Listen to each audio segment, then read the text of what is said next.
আচ্ছা স্যার, বলেন তো আপনাদের এই অবস্থান কর্মসূচির প্রধান লক্ষ্য এবং উদ্দেশ্যটা বলেন তো, আপনারা কার বরাবর এই আপনাদের অবস্থান কর্মসূচি জানান দিতে চান? জি, ধন্যবাদ আপনাকে আপনার সুন্দর প্রশ্নের জন্য।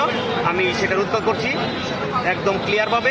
আমরা বিগত 2010 সালে আমি নিবন্ধন পরীক্ষায় একদম ভালো মার্ক পেয়ে আমি নিবন্ধন সার্টিফিকেট অর্জন করেছি।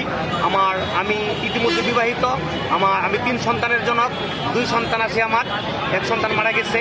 তো সেখানে আমার বউ বাচ্চা নিয়ে আমি এই নিবন্ধন বাংলাদেশে মাস্টার ডিগ্রি পাশ করি একজন নিবন্ধনধারী হয়েও আমি যে মানবেতর জীবনযাপন করছি তা যদি আপনার কাছে আসতে আমি বলতে চাই তাহলে অজরে আপনার চোখে পানি ঝরবে।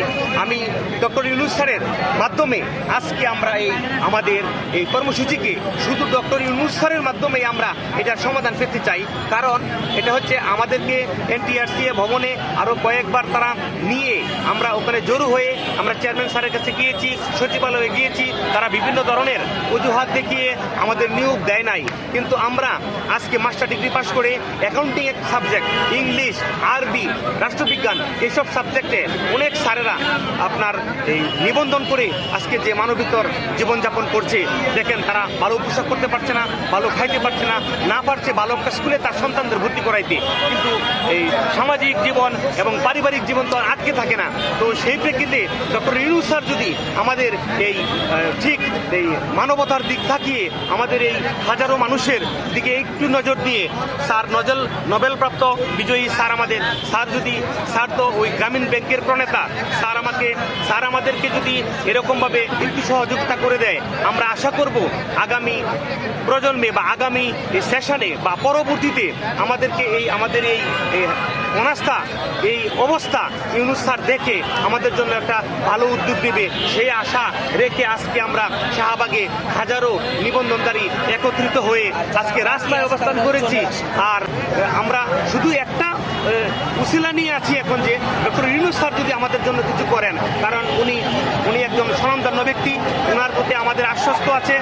আমরা বিশ্বাস করি ওনাকে যে স্যার আমাদের মুখের দিকে তাকিয়ে, কারণ আমরা দেশের সর্বোচ্চ যোগ্যতা অর্জন করে আজকে বউ বাচ্চা বাসায় রেখে আজকে রাস্তায় এসে আমরা রাত্রি যাপন করছি। ওরা কি খেয়েছে কিনা এখন পর্যন্ত তাও খবর নিতে পারিনি। ওরা কি রাত্রে কি খাবে সেটাও আমরা জানি না এখনো, কারণ আমরা কোনো কিছু রাইকে আসতে পারি নাই, কোনো খাবার রাইকে আসতে পারি নাই। এখন জানি না কি হবে।